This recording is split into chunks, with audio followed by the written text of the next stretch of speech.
Am I on? Yeah. I'm coming through loud and sort of clear. Wow. Well, that's been a wonderful but slightly chaotic morning so far. So it is great to have you with us. Sorry, just trying to get my head around what I'm saying when and how. And as Sam said, if you're new here today, my name's David. I'm one of the pastoral team here as well, and it's great to have you with us.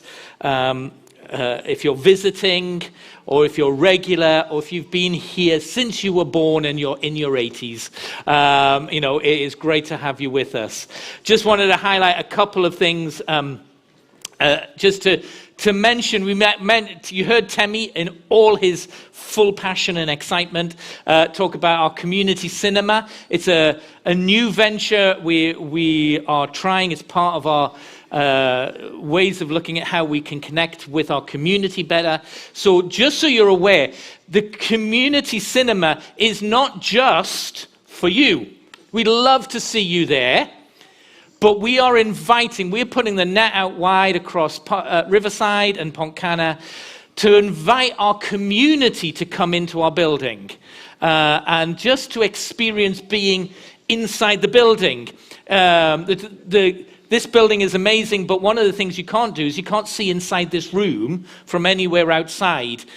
Even once we open the windows, you won't be able to see in. So we want to invite our community in. And someone had the brilliant idea of saying, this place looks like a cinema. It wasn't built as a cinema. It was built as a church. But it looks like a cinema. So why don't we use it like a cinema and invite our community, perhaps some of our community who might not be able to afford to do things, have got children, or might not be able to afford to do as much as they would like to over the summer.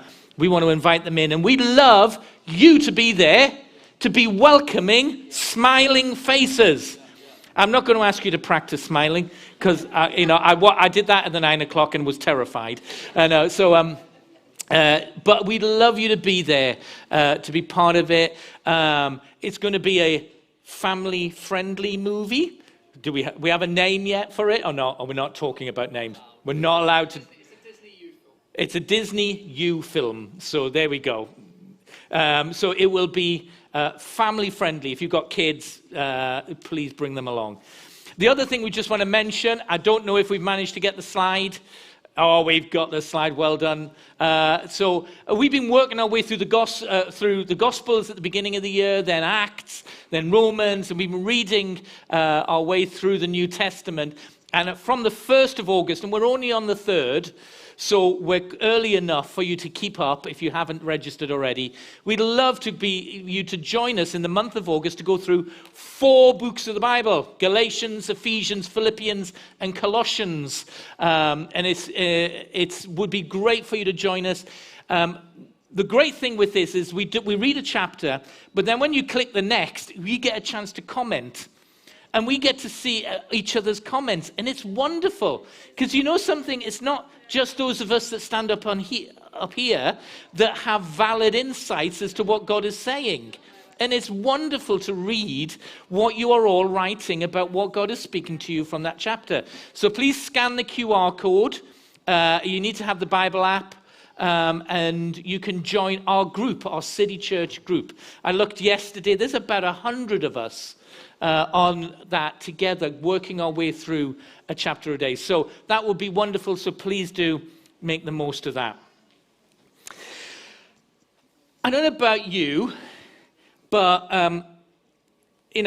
I do a lot of scrolling through social media. It's confession time. If you ask my lovely wife, who's never going to say a nasty word about me, but she'll say one of the challenges I have is I spend my time and I'm flicking and I'm scrolling. And she said, are you taking any notice of me?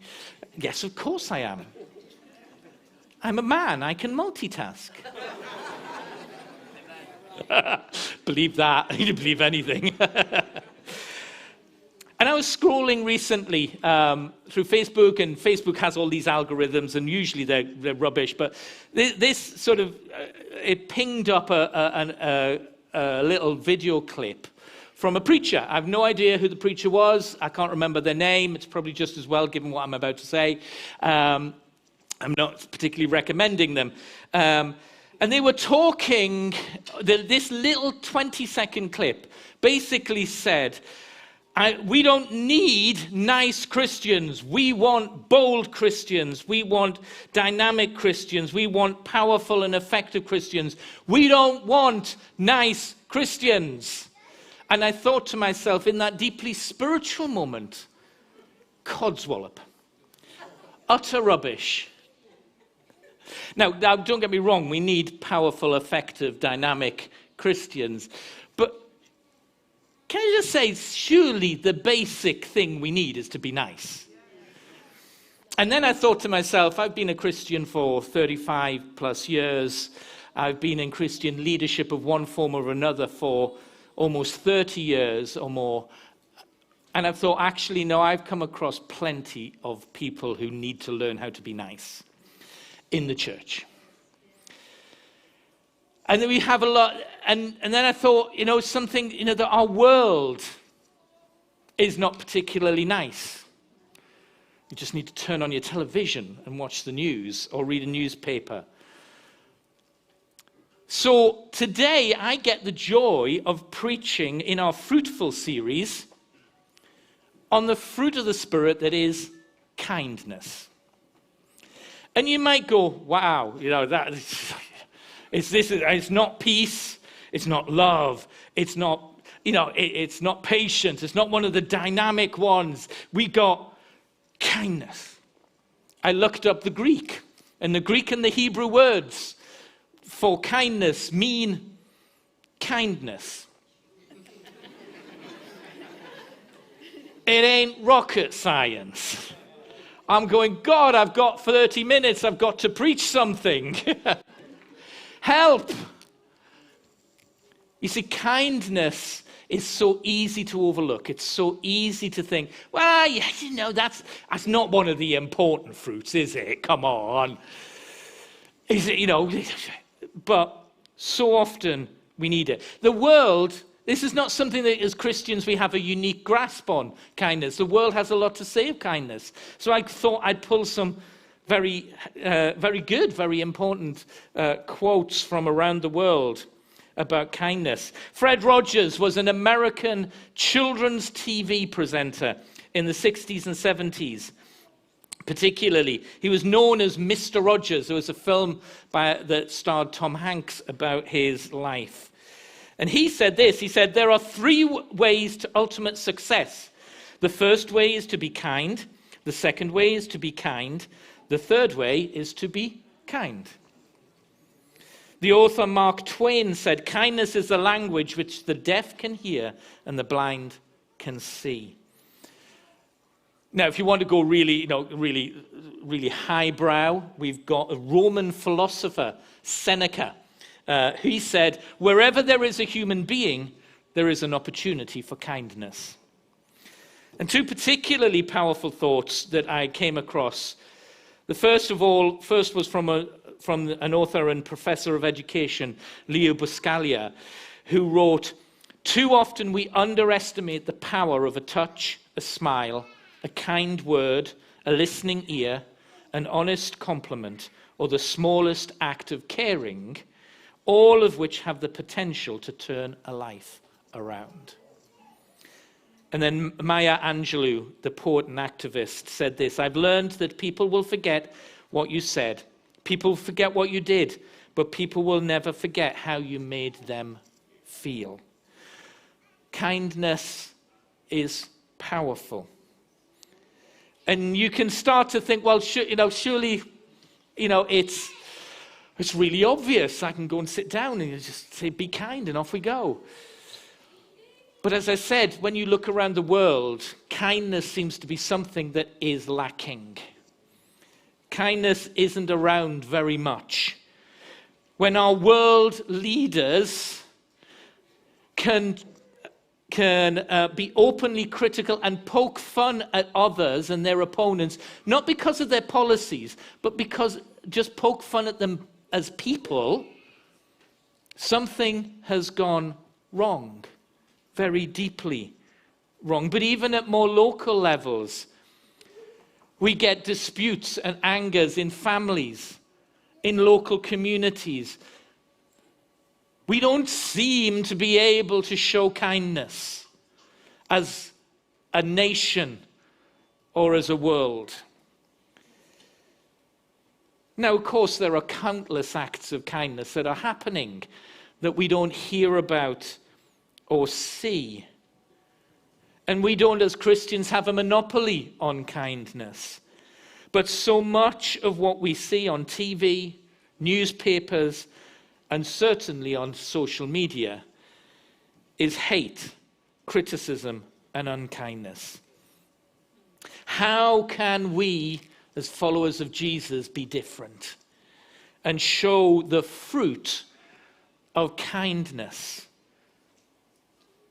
So, let's look at what the Bible has to say about kindness. I'm going to turn to Ephesians chapter 4. Paul's letter to the church at Ephesus, a church that was ripping itself apart. It was a challenging church in a challenging culture.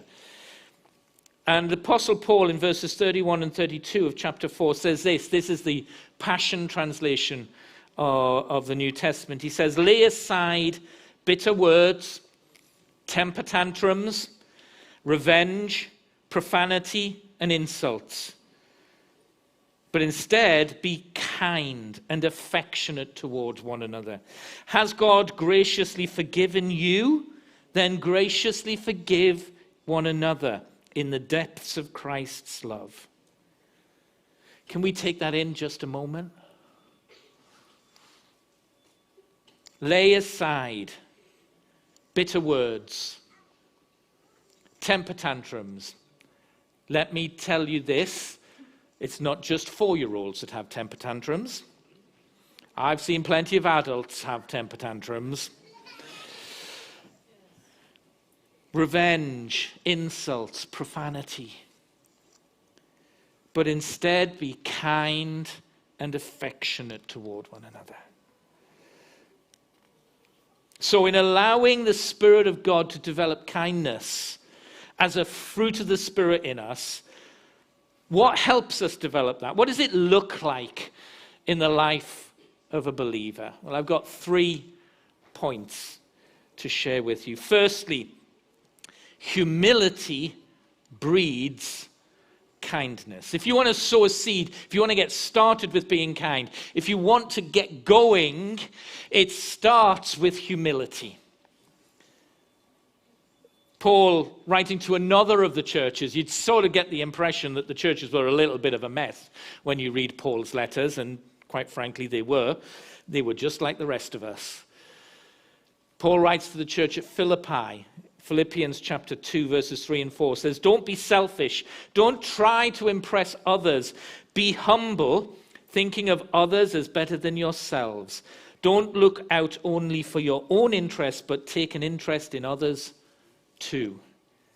I love the way Eugene Peterson, who translates the Message version of the New Testament, puts verse 4. He says, "Forget yourselves long enough to lend a helping hand." Humility is about thinking of others more than yourself. It is about putting somebody else's need before your own. It is about thinking, what can I do to support, serve, help, encourage somebody else, even if it inconveniences me? Kind words and acts don't really feel like they're truly kind if we're doing them for what we can get out of it. If you help someone because you know they're in a powerful position and can help you back, is that really kindness? Or are you just doing it to get what you can for yourself? That's why some of the most powerful acts of kindness we can do are towards those who cannot provide us with anything.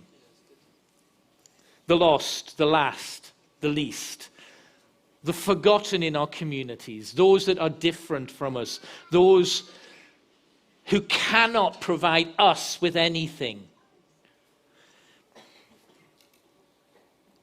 Kindness is not about being a soft touch. This is not about leaving the house making sure you don't have any cash on you, because every time you see someone you're going to have to give them money. That's not what I'm saying. You don't need to give to anyone, every person who asks. You don't need to say yes to every person that says, "Can you help me?" But use the wisdom of God to know how and where to actually do things. But even in saying no, do it with kindness. I wanted to say it doesn't cost you anything, but it does. It costs you to go, actually, I'm not just going to walk past someone. I'm going to say, "I'm sorry, I can't today, but be encouraged." So, something, so you can say no with kindness. It's also not about false humility. The one that, that says, well, I don't want to tell, I'm not telling everyone, but, I helped so-and-so this week. And they're the 16th person you've told that you helped somebody. There's a false humility that says, I'm going to be humble, but I want to make sure everyone sees me being humble. Oh, ouch. Church, we need genuine humility that leads to kindness. So we start by saying that humility breeds, it gets it going, it gets it started. So humility breeds kindness. But in order for kindness to grow, secondly, compassion feeds kindness. You see what I'm doing here? Come on, I worked hard at these. Rhyming and, come on. So humility breeds kindness, compassion feeds kindness. I'm left to my own devices. I am a plant killer. Not deliberately, but if somebody gives me a plant and I leave it on the side, within a week it'll be dead. Because I'm rubbish at remembering to water anything. And I don't look after it. I'm thankful that my wife is far better, far more green-fingered than I am. And so we try to keep plants alive a little bit longer than I would naturally do. You see, plants need watering, need feeding, need tending and caring in order for them to grow. And it's the same with kindness. We need to tend it. We need to care for it. We need to feed kindness. And we feed kindness with compassion.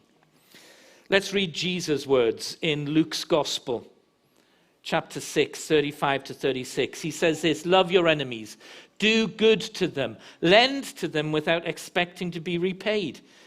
Then your reward from heaven will be very great, and you will be truly acting as children of the Most High. For he is kind to those who are unthankful and wicked. You must be compassionate, just as your Father is compassionate." Compassion is a powerful word. The dictionary defines compassion as this. It says, sympathetic consciousness of others' distress together with a desire to alleviate it. Long words in there. What's that mean? There are two elements to compassion. There is an emotional connection with another person's suffering or struggle. And there is a desire and a motivation to do something about it, to help. You see, compassion has hands and feet. It's why the Bible so often talks about people being moved by compassion. You can't be compassionate and just sit there and go, "Oh, I'm really sorry. I'm really sorry. Yeah.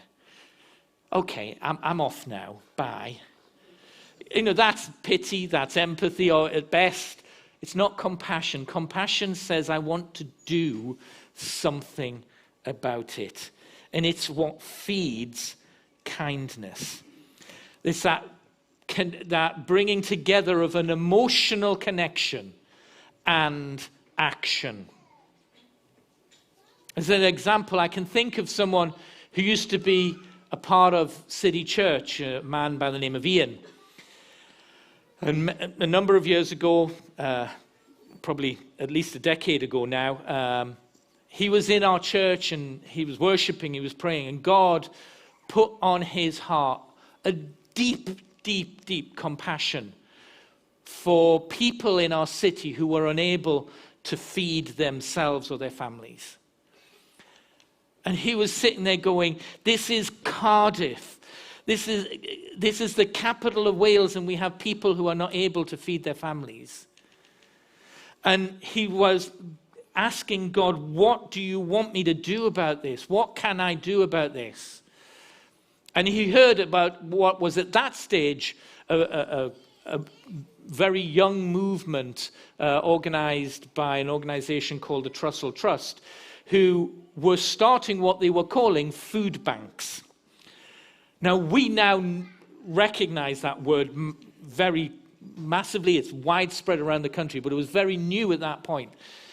And he heard about that and he said, that's what we need. And he didn't say, that's what we need, I'll pray about it, or I'll pray that God gets someone else to do it. He got up off his seat. Use my words carefully. He got off his seat, and he did something about it. And he created what today is Cardiff Food Bank, with centres across this city reaching thousands of people with emergency food aid. All because he allowed compassion to feed his kindness, his actions. But that's a big scale thing. What about small scale things?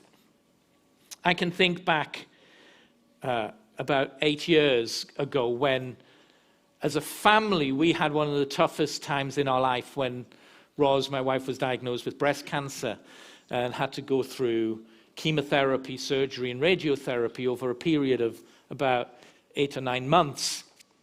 It was one of the toughest times in our life. And one of the things, yes, we drew on the presence of God, and yes, we drew on his kindness. But one of the things that genuinely helped get us through was you lot. Or, well, perhaps not some of you who joined the church since then, but genuine kindness shown by dozens of individuals. Sending a card or a bunch of flowers saying, I'm thinking and praying for you. Cooking a meal for us when the last thing on my mind was to try and figure out what to cook. Just popping round and saying, can I just come and have a coffee with you? And just love on you. Kindness. Kindness that makes a difference. It doesn't have to cost a lot, but it will cost something. Your time, your energy, your thought, the fact that you thought about someone and did something. Oh, and by the way, Jesus' words as often are so challenging, aren't they? Because you see, no, he says to love our enemies and to be kind to those who are unthankful and wicked. Why did he have to go and say that? Can't we just be kind to the people we like? Can't we just be kind to nice people? No. He challenges us. One of the hearts of kindness is, I am going to be kind however you respond. Because kindness is not about what you get back. Kindness is about what you are giving. So what if God is challenging you to Put the bins out for that elderly neighbour who all they ever do is complain about the noise your kids make.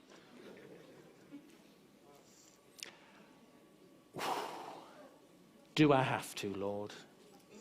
Really? Can't I just pray for him from a distance? What about if God is challenging you to go and make a coffee or even buy a pastry for that work colleague who all they ever do when you talk about church is go, I don't like that. No, it's a load of rubbish. You're all being brainwashed. Why? What about if God is calling you to be kind to the person who, in showing kindness to them, simply throws it back in your face? You see, Jesus calls us to be kind even when it hurts, even when it's challenging. Compassion loves unconditionally and is kind to everyone. So if we breed kindness with humility and we feed kindness with compassion, then thirdly, discipleship needs kindness. Let's read this in Colossians, another church. You'd think the churches were in a mess. Paul writing to the church in Colossae this time. Colossians chapter 3, verses 12 to 15 says, since God chose you to be the holy people he loves, you must clothe yourselves with tender-hearted mercy, kindness, humility, gentleness, and patience. Make allowance for each other's faults, forgive anyone who offends you. Remember, the Lord forgave you, and so you must forgive others. Above all, clothe yourselves with love, which binds us all together in perfect harmony. And let the peace that comes from Christ rule in your hearts. For as members of one body, you are called to live in peace. Oh, and always be thankful.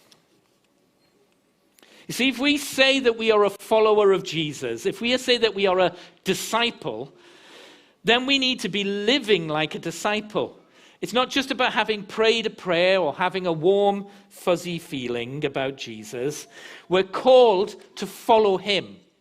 It was the most common way Jesus called disciples he said, follow me. Now, obviously, for Jesus, for the 3 years he ministered on earth, it was a literal following him, leaving everything and traveling with him. But Jesus says the same call to us today, to follow him. And what does following him mean? It means becoming like him. And Paul could have done deep theology about what being a disciple means. He does in other places, in the book of Romans, for example. He talks a lot about the deep theology of it, but in this case, he says this is what our life should look like if we are a disciple. We should be tender-hearted with mercy, kindness, humility, gentleness, patience. See, it's not about how great our sermons could be, how powerful we are in our prayers. It's about how kind we are. Jesus said, this is how people will know that you are my disciples. Not by our great preaching, not by our great miracles, but by the fact that we love one another. There is kindness in God's house.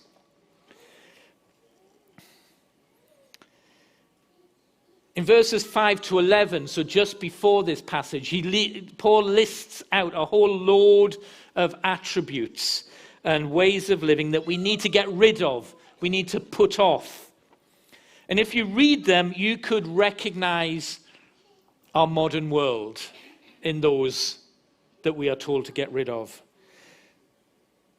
Now he lists how we should live, a life that is radically different to the world around us. But it isn't some wishy-washy, slightly pathetic lifestyle that sometimes people think that Christians are. Do-gooders. It's not a bad. I wouldn't mind being called a do-gooder. I'd like to be called other things, but nice things. Paul is not saying that we should just be nice. These words are powerful. Tom Wright, who was a former Bishop of Durham, an Anglican theologian with a brain the size of multiple planets, has written some amazing theology around particularly the Apostle Paul's writings. In commenting on this passage from Colossians, this is what he writes. It's on the screen. It's quite a long extract because it's quite a powerful thing he says. He says this, he says, it's worth taking a moment and thinking about each word here, asking yourself what sort of actions and words will make each one come true in your life, in the life of your church, in the life of your village or town.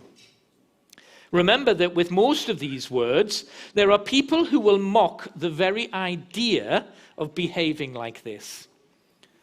Remind yourself that to be tender-hearted doesn't mean to be sentimental.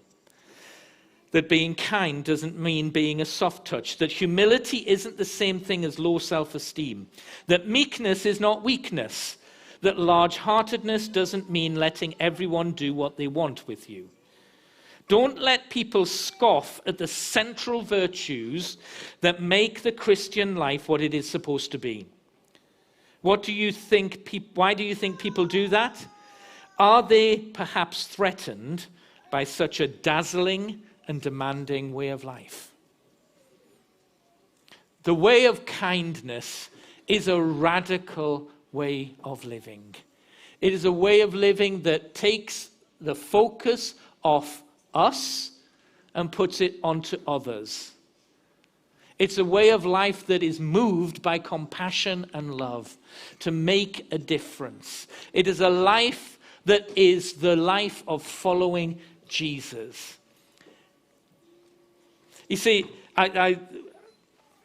I'm not normally a great lover of Christian TV. I think I mentioned this before in a sermon. I think often what Christians produce for TV and film is a little bit cheesy.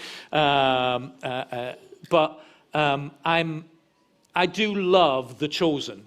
If you've seen that, it's a story of the life of Jesus through the eyes of the disciples, the chosen.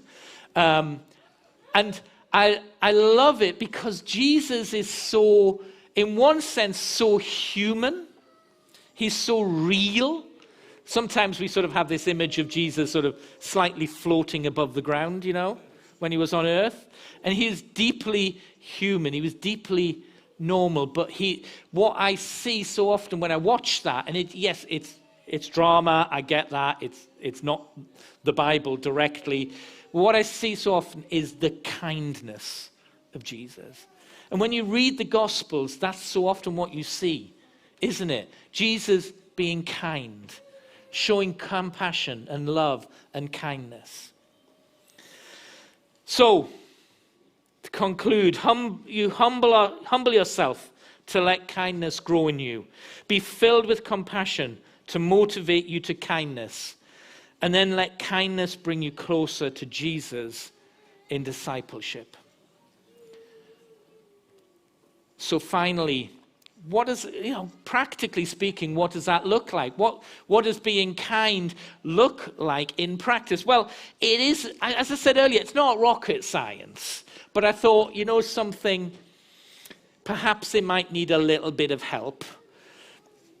And in the mid-1980s, there was a movement that started. It was outside the church, but the church jumped on it, because we love to jump on some movements quite a lot, which was called Random Acts of Kindness. If you watch the film Evan Almighty, they rephrase it as acts of random kindness, because they needed to fit it in with the word ark. But it became quite popular, this idea of doing small things that make a difference. So I thought, can I come up with some? So on this slide, it's small print. If any of you are quick enough to write those down, then you've got really good handwriting. So I'm giving you permission to take your phone out and take a photograph of them, if you want. There's nothing radical in this, church. Well, Let me rephrase that. There's lots radical in this. Because if we do this, we will live differently in a world that just doesn't do this stuff. So, some of the stuff on the left has little or no cost. Smile at someone. As I say, I practice this with the 9 o'clock. I'm not doing it with you lot because I got scared. But, smile at someone. Don't be creepy. Don't be weird. But naturally, just say hi to someone. Hold a door open for someone. It's not old-fashioned. It's nice. It's kind. Give a sincere compliment. Post something positive on social media, please. Somebody post something positive on social media. Leave a positive comment for someone.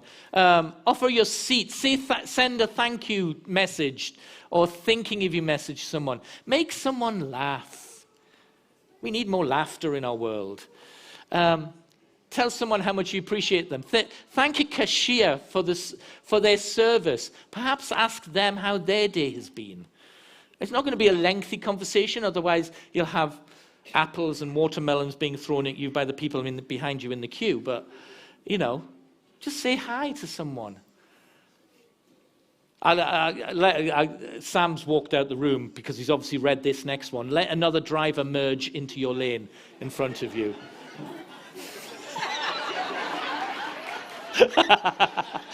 Perfect timing. I was just reading the one about letting other drivers merge.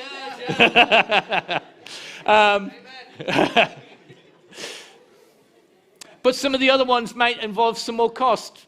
Buy something for Food Bank. Food Bank needs stuff over the summer as much as they need stuff in the winter. And yet, often people forget to bring stuff in. So please bring stuff in. Pay forward at a coffee shop. You know what paying forward is? It basically, when you pay for your bill, you say, I want to pay for the next person's coffee. Here's £10, £15. I want to pay for the next person's. And do it when you're doing a takeaway. Because if you're sitting in, then you can see the next person, and the cashier can go, oh, that person paid for you. And then suddenly you've lost the joy because you've gained something out of it. So do it when you're doing a takeaway, and you're not going to see who gets the benefit of that. Help someone with a heavy load, bake a treat. There's loads on there. But please, church, can we be known as a church of kindness? So as we go from this place today, as we go and have tea and coffee, be kind to one another. Now, can I just say, the whole holding the door thing, somebody's got to go through the door. Otherwise, you're spending hours there. No, after you. No, after you. No, after you. No, after you. I will walk through the door. If you hold the door open, I'll walk through the door. But church, can we be kind? Can we think of one another? I'm going to invite the band back to join me on the platform. We're going to have fun in the last song. I have no idea how Sam's going to end the service because we've got to do offerings, we've got to do other things. And can I just say, as the finance officer, I wasn't one of the people that said you haven't taken the offering up. Perhaps I should have been. But just as we conclude, the kindest thing I can do today is say, if you are here today and you don't know Jesus, if you wouldn't call yourself a disciple or a follower of Jesus, I want to give you an opportunity to meet him today and to start that journey of walking with him. There's a prayer that's going to come up on the screen. We use it pretty much every week because we want to give people an opportunity to come to know the Jesus who makes a difference. And if that's you today, all you have to do is give him everything. But he gives you everything in return. We come and we lay our lives before him. That's what we were doing symbolically in worship earlier on. I see what you mean, Sam. The anointing just goes up 3 levels when Simon gets those keys going, you know. It's great. All you need to do is you come to him. You come to God, you come to Jesus and you say, Jesus, I've messed up. I've gone my own way, I've done my own things. It's what sin is. And you say, God, I'm going to turn away from that. That's what repentance means. Turning towards God and away from how we've lived our lives. And ask him then to say, come into my life, Lord Jesus, and make me new. And if that's you, I want you to pray this prayer with me. But church, a kind act that we are going to do is we're going to say it all together, so that anyone who's saying it for the first time is not on their own. You're going to join with them. So we're going to say this together. But if you are saying this for the first time, I deeply pray with all my heart, and knowing that this is where you're going to encounter Jesus, and you're going to meet him and start the most exciting journey of your life. So church, can we say this together, all together?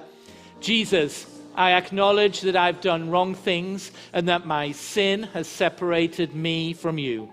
But I believe you died for my sin and rose from the dead. Today I ask for your forgiveness and thank you for your gift of new life. I receive you as my Lord and Savior. I choose relationship with you and I choose to live for you. Please come into my heart and change my life now and forevermore. Amen.